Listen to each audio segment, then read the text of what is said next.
సిరివెన్నెల సీతారామ శాస్త్రి గారు మిమ్మల్ని దత్తత తీసుకున్నారు అనేది మా అందరికీ కూడా కాస్త సినిమా పరిజ్ఞానం నేర్చుకుని కాలేజీలో ఉన్నప్పుడు తెలిసింది. అప్పుడే తెలియదు మాకు.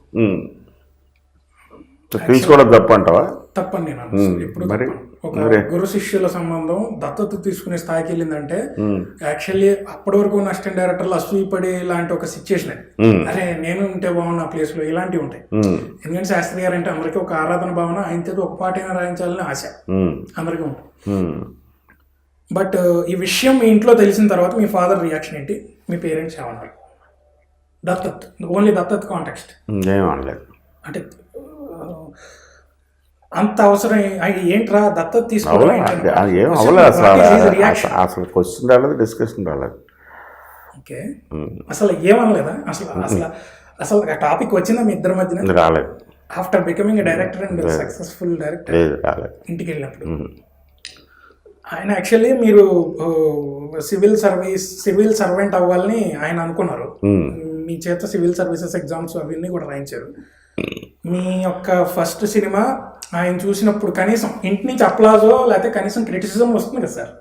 వాళ్ళందరూ హ్యాపీ ఫీల్ అయ్యారు నిజంగా. అంటే మీకు డైరెక్టర్ అవడం ఇష్టం లేదు కదా ఆయన? అవ్వలేదు, బట్ అయినా సరే వచ్చి సాధించాం కాబట్టి ఆయన హ్యాపీ ఫీల్ అయ్యారు.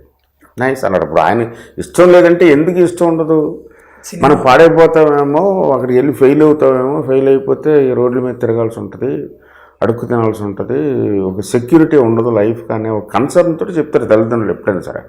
అంతేగాని ఆయనకి సినిమా ఇష్టం లేదు మనం అందుకని నా కొడుకు అలా కాదు. అది ఒక కన్సర్న్, మంచి జీవితం, బాగా చదువుకున్నావు కదా, మంచి జాబ్ వెళ్ళొచ్చు కదా అనేది ఆ కన్సర్న్తో చెప్పారు కాబట్టి అది మనం పట్టించుకోలేదు కాబట్టి మనం ఇలాగా అయ్యాం. అదేంటి సార్ మీరు మంచి స్థానంలో ఉన్నారు కాదు, అది వేరే ఆస్పెక్ట్. మంచి స్థానం ఉండటం అనేది అదృష్టం. అవ్వకపోయింటే నాతో పాటు అదే రోజు నేను చెన్నై వెళ్ళిన రోజు కనీసం 500 మంది వచ్చి ఉంటారు ఫిల్మ్ ఇండస్ట్రీ. అందరూ అవ్వలేరు కదా. ఇక్కడ అదృష్టం అనేది మేజర్ ప్లేస్. అదృష్టం అంతే, అవన్నీ సెకండరీ, మన చేతిలో ఏం లేదు.